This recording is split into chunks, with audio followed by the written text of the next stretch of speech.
జగిత్యాల జిల్లా మేడపల్లి మండలం దమ్మన్నపేటలో దొంగలు రెచ్చిపోతున్నారు. తాళం వేసి ఉన్న ఇల్లే టార్గెట్గా వరుస దొంగతనాలకు పాల్పడుతున్నారు. ఏనుగు గంగారెడ్డి అనే వ్యక్తి ఇంట్లోకి చొరబడిన దొంగలు సుమారు 15 తులాల బంగారం అపహరించుకుపోయారు. ఈ ఘటనపై బాధితులు పోలీసులకు ఫిర్యాదు చేశారు.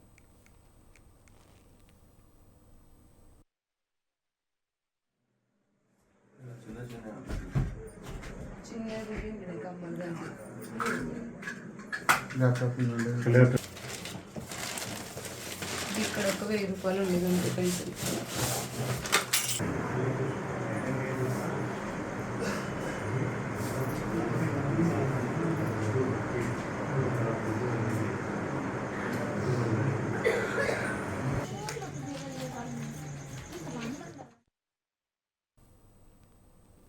నాలుగు గంటల నుంచి 4:30 చూసి పెరట్లో పోయి చూసరికి తాళం ఉన్నది, గొలుసు కట్టి వేసిరు, అన్ని బిళ్ళల్లో వారిసిరు, డబ్బాలో వేసుకుని.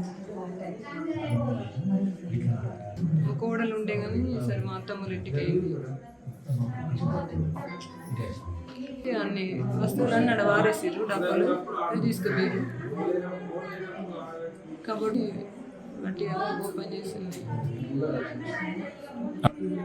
ఇది వస్తువు 15 అయితే